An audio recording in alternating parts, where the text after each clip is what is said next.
Hello everyone. आप सबका स्वागत है मेरी इस चैनल में। कैसे हैं आप सब? उम्मीद करती हूँ आप सब ठीक होंगे। पिछली पार्ट में हमने देखा था कि वांग यीबो और जियो चैन की तस्वीरें खींची जाती है जिसमें ऐसा लगता है कि वांग यीबो और जियो चैन किस कर रहे हैं। तो चलिए अब हम इस स्टोरी को आगे बढ़ाते हैं। जियो चैन और वांग यीबो हाथ में हाथ डालकर पार्लर से बाहर आते हैं। तभी उनकी तस्वीरें खींची जाती है जिसमें ऐसा दिखाया जाता है कि जियो चैन और वांग यीबो एक दूसरे को किस कर रहे हैं।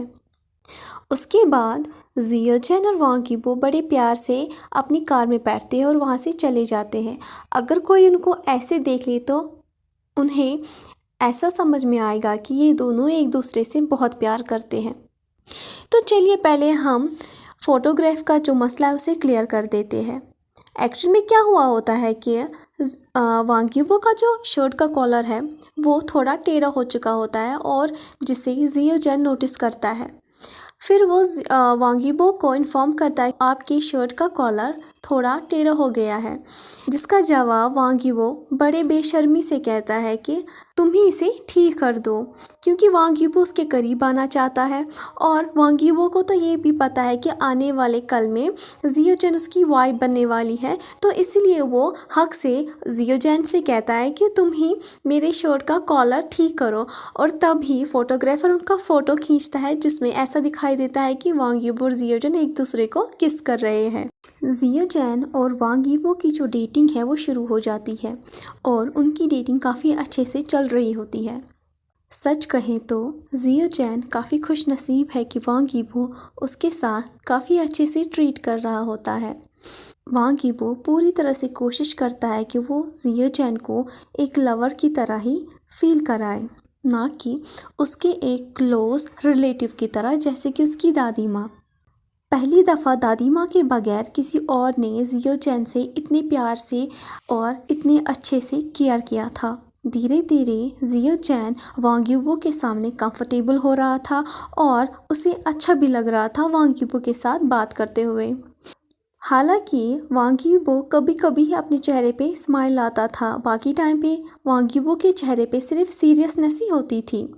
जहाँ हमारे जियो चैन के चेहरे पे इनोसेंस और शाइनेस थी, वहीं दूसरी तरफ वांग यीबो के चेहरे पे सीरियसनेस। दोनों एक्सप्रेशंस एक दूसरे के साथ काफ़ी अच्छे ब्लेंड भी हो रहे थे और काफ़ी अच्छे सूट भी हो रहे थे। उसके बाद डेटिंग ख़त्म होते ही वांग यीबो जियो चैन को छोड़ने के लिए उसके घर तक आता है। जियो चैन वांग यीबो की तरफ देखता है और उसके बाद अपना सर झुका लेता है।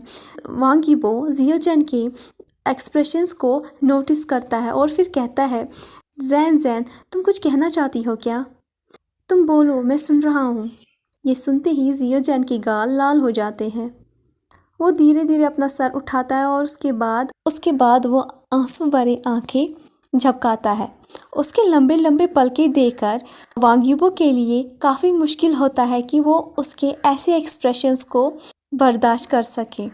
एक्चुअली मैं ये जानना चाहती हूँ कि क्या तुम्हें दूसरे सेक्सुअल प्रेफरेंस पसंद है? जैन काफ़ी करेज के साथ ये सवाल वांग यीबो से पूछता है, लेकिन सवाल पूछते ही उसका चेहरा और ज़्यादा लाल हो जाता है। वांग यीबो कुछ देर के लिए चुप हो जाता है और समझने की कोशिश करता है कि जियो चैन ने उसके साथ ऐसा सवाल क्यों पूछा, लेकिन उसके बाद वो जवाब दे देता है, मैं स्ट्रेट हूँ, लेकिन मैंने कभी किसी को डेट नहीं किया है। मुझे प्रॉब्लम नहीं है होमो से, लेकिन पर्सनली अगर मैं कहूँ तो मुझे आदमी पसंद नहीं है। वांग यीबो का जवाब सुनते ही जियो चैन अपना सर हिलाता है और समझ जाता है। एक्चुअली जैसे ही जियो चैन ये कहने ही वाला होता है तभी वांग यीबो उसे गले लगाता है, जिस वजह से जियो चैन के जो अल्फाज थे वो उसके मुंह में ही रह जाते हैं और उसके सामने सब ब्लर हो जाता है। मेरी माँ ने मुझे तुम्हारे बारे में सब कुछ पहले ही बोल दिया था, तो तुम्हें घबराने की कोई ज़रूरत नहीं है। मुझे तुम बहुत पसंद हो और मैं तुमसे बहुत प्यार भी करता हूँ।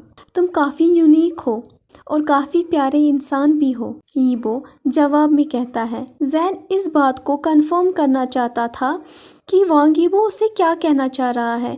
क्या उसे पता है कि जियो चैन के सेक्सुअलिटी के बारे में? तो जियो जैन कहता है, क्या तुम्हें मेरे बारे में। जियो जैन के लाल पतले होंठों पर वांग यीबो अपनी फिंगर को प्लेस करता है और कहता है, कुछ मत कहो, मुझे तुम्हारे बारे में सब कुछ पता है, तुम्हें घबराने की कोई ज़रूरत नहीं है। जियो जैन अभी भी परेशान है कि वांग यीबो को उसके बारे में कुछ नहीं पता, तो वो सोचता है कि किसी अगली मीटिंग पर ही वो वांग यीबो को अपने बारे में सब कुछ बता देगा। अब जैन अपने घर की तरफ बढ़ता है और वांग यीबो उसके पीछे पीछे चल रहा होता है। वांग यीबो जियो जैन की दादी के सामने नमस्कार करता है और फिर जो वांग यीबो ने दादी के लिए गिफ्ट खरीदा था उसे दादी को दे देता है। वांग यीबो जियो जैन को गुड बाय कहता है और फिर वहाँ से चला जाता है।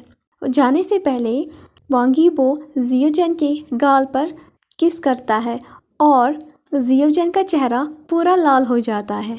जियो जैन के दिल की धड़कनें काफ़ी ज़ोर से बज रही होती है, जैसे कि एक ड्रम।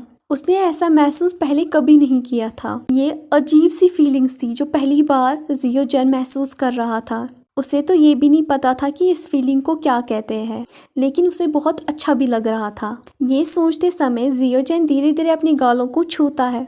जैन सीधे अपने कमरे में चला जाता है और अपना पहना हुआ जो ड्रेस है उसे उतारता है। उसके बाद बाथरूम में चला जाता है और गर्म पानी से नहाता है। जैन अपना मेकअप उतारता है, उस वजह से वो काफ़ी कंफर्टेबल और लाइट भी फील करता है। हालांकि जो मेकअप था वो काफ़ी लाइट था, लेकिन जैन को मेकअप करना पसंद नहीं होता। फिर जैन ब्लू कलर की टी शर्ट पहनता है और अपने बालों को बांध देता है। उसके बाद वो अपनी आंखों पर फिर से चश्मा लगा लेता है और फिर खुद को आईने में देखता है और फिर सेटिस्फाइड के साथ स्माइल देता है। कहता है कि अब मैं रियल हूँ। उसके बाद वो सीधे जाता है और अपने रेस्टोरेंट के वर्कर्स को कॉल करता है, ये जानने के लिए कि आज का दिन कैसा रहा, क्योंकि आज के दिन वो रेस्टोरेंट गया ही नहीं था। 20 मिनट वो अपने वर्कर्स से बात करता है और पूरे दिन भर की जानकारी लेता है कि रेस्टोरेंट में क्या क्या हुआ था। फिर जैन उनका शुक्रिया अदा करता है और फ़ोन को डिस्कनेक्ट कर देता है। उसके बाद वो फ़ोन का मैसेज पढ़ता है जो कि 5 मिनट पहले ही उसके फ़ोन पे आ गया था। वो मैसेज वांग यीबो का था। उसमें वांग यीबो ने ये कहा था कि वो अपने माता पिता के घर पे आज रात को रुकने वाला है। जैन वांग यीबो को जवाब देता है और उसके बाद अपने कमरे से बाहर आता है और फिर अपनी दादी के साथ बात करता है। उसके बाद वो सुबह का बनाया हुआ खाना जो कि उसने रात के लिए रखा था उसे गर्म करता है, क्योंकि उसे पता है कि दादी अब उससे काफ़ी सारे सवाल पूछने वाली है और उसे तंग भी करने वाली है। दूसरी तरफ का सीन दिखाया जाता है। तो कैसी रही मेरी पसंद? परफेक्ट थी। मिसेस लैन अपने बेटे यानी कि वांग यीबो से कहती है। अंदर ही अंदर मिसेस लैन को ये पता था कि उसके बेटे को प्यार हो चुका है उस खूबसूरत से लड़के के साथ। यीबो के होंठों पर स्माइल आती है और फिर अचानक से ही वो अपनी स्माइल को हाइड करता है, क्योंकि उसकी माँ ने उसकी स्माइल देख ली थी। वो ठीक है, मुझे पसंद है वो लड़की, यीबो जवाब में कहता है और फिर वहाँ से चला जाता है। वो खुद को एम्बेरस्ड सिचुएशन में नहीं डालना चाहता था, इसलिए वो वहाँ से चला जाता है। वो अपनी माँ के सामने एक बेवकूफ़ की तरह स्माइल नहीं देना चाहता था। 1 महीना हो चुका है। इस दौरान वांग यीबो जियो जैन को अपने साथ बहुत बार डेट पे ले चुका था। जियो जैन और वांग यीबो अब एक दूसरे के काफ़ी करीब आ चुके हैं। यीबो को कोई फ़र्क नहीं पड़ता था जब वो जियो जैन के साथ पब्लिक में होता था। यीबो हमेशा कोशिश करता था कि जो भी जियो जैन को चाहिए वो जियो जैन को वो दे। इससे वांग यीबो बहुत ही खुश हो जाता था। वांग यीबो की तरफ से इतना प्यार पाने के बाद जियो जैन ये भूल गया था कि उसे वांग यीबो को अपने जेंडर के बारे में कहना था कि वो एक आदमी है। हालांकि वो आदमी नहीं बल्कि एक हर्माफ्रोडाइट था, लेकिन फिर भी वो आदमी था। उसके पास मैन की तरह सेक्सुअल प्रोडक्ट भी थे। वो औरतों की तरह कपड़े इसीलिए पहनता था क्योंकि उसे औरतों की तरह कपड़े पहनना पसंद था। एक दफ़ा जियो जैन ने आदमियों की तरह कपड़े पहने थे और उन कपड़ों में वो बिल्कुल टॉम बॉय दिख रहा था, एक खूबसूरत सा टॉम बॉय। वांग यीबो को कोई भी तकलीफ नहीं थी जियो जैन से शादी करने के लिए। उसे पूरी तरह से जियो जैन से प्यार हो गया था। वांग यीबो अब छोटा सा बच्चा नहीं था, वो अपनी फैमिली की रिस्पॉन्सिबिलिटीज़ भी उठा सकता था। वो अपनी फैमिली पे डिपेंड नहीं था। हालांकि जियोजैन भी इंडिपेंडेंट ही था। जियोजैन को वांग यीबो की सिचुएशन पता थी कि ये कितना अमीर है, लेकिन फिर भी वो अपना काम करता रहता था और कभी भी पैसों को लेकर उसने शो ऑफ नहीं किया था, बाकी की बेवकूफ़ लड़कियों की तरह। जियोजैन बाकी लड़कियों से बिल्कुल अलग था, इसलिए वांग यीबो को जियोजैन से प्यार होने लगा था। वांग यीबो के पेरेंट्स चाहते थे कि जियोजैन और वांग यीबो जल्द से जल्दी सगाई कर ले, लेकिन वांग यीबो चाहता था वो सगाई नहीं, डायरेक्ट शादी कर ले।